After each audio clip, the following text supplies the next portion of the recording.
Samantala, puspusa na rin ang ginagawang repair sa ilang mga antigong simbahan na nasira ng lindol sa Bohol.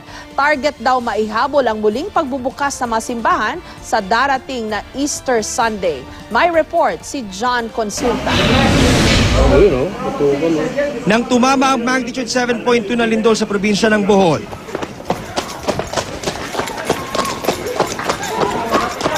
mga antigong simbahan ang pinakanapuruhan. 6 na buwan mula nang tumama ang pagyanig, subsub sa trabaho ang mga taga Our Lady of the Assumption dito sa Dawis, Bohol. Hinahabol nila ang pagbubukas muli sa publiko ng simbahan sa linggo ng pagkabuhay.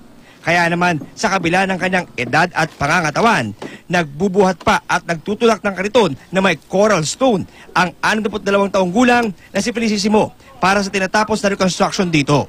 Masaya raw siya at kasama siya sa makabuluhang pagsasaayos ng kanilang mahigit 300 taong simbahan. Oo, masaya. Parang makatulong sa simbahan. Ang ibang residente sa Dawis, excited nang makapasok at makapagdasal muli sa simbahan pagkatapos ng kalahating taon ng paghihintay. Yung asawa ko, renal failure, sana mabigyan pa ng mga years. Kasi dalawang beses mag-alisis. Unang-una pasalamat. Ngayon na dadalangin namin na huwag na sana mangyari ang ganoon na kanong dilubyo.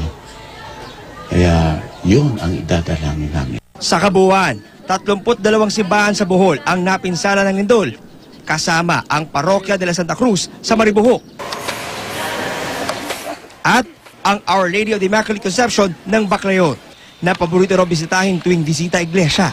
Alam ng simbahan na bukod sa trabaho, malaking halaga ang kakailanganin para muling maitayo ang mga simbahan. And this Holy Week would be a showcase of their faith, no? Talagang they are going to, to get involved, actively in the celebration of this Paschal mystery of our Lord Jesus Christ, this Holy Week. Mula rito sa Bohol, John Consulta, GMA News.